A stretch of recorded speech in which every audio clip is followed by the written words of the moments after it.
Hello, it's Dr. Rhonda Johnson. Today is Tuesday, March 14th, 2023. March is Colorectal Cancer Awareness Month, and today I'm talking about screening.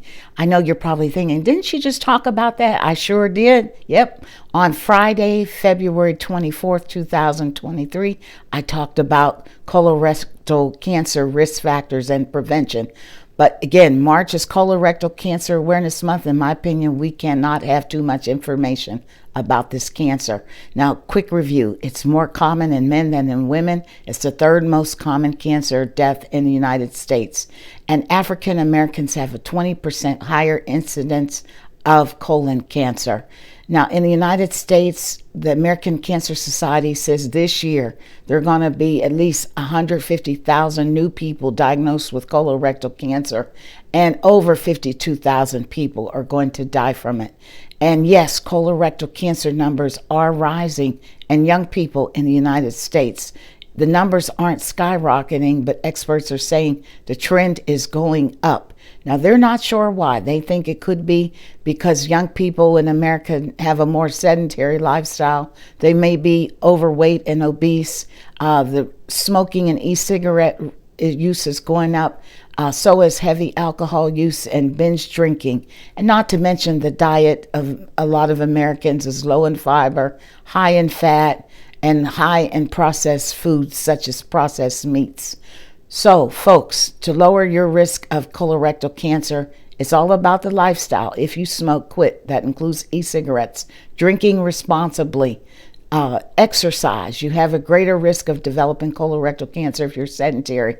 Losing weight and eating a fiber-rich diet can help. Now, I want to talk about colorectal screening, because screening is looking for cancer before you have symptoms. You're much more likely to have a higher survival rate if your cancer is found and treated at an earlier stage before it has a chance to spread. Now, the guidelines say if you are just an average person, you don't have a positive or high risk factor history or positive family history, you should get your first colorectal cancer screening at 45 years of age. Now, basically, there are two types of screening tests. One I'll call stool studies, and the other is imaging studies. Now, for stool studies, you can get your fecal occult blood tests, a FIT test, which both the fecal occult blood and the FIT test look at blood in your stool.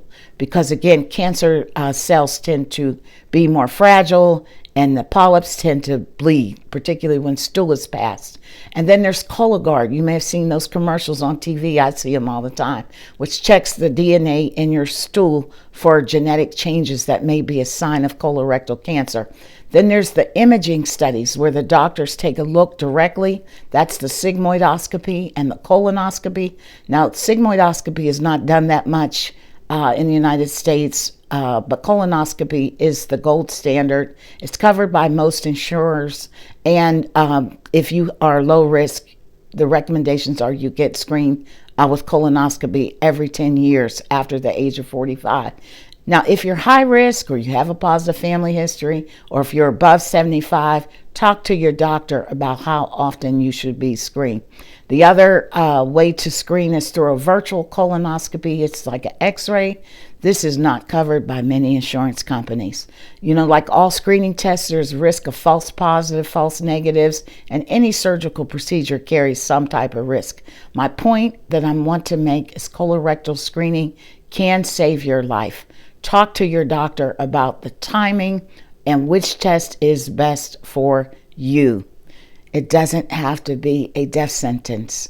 And change your lifestyle to lower your risk. That's my message today. Be well, folks, and take care.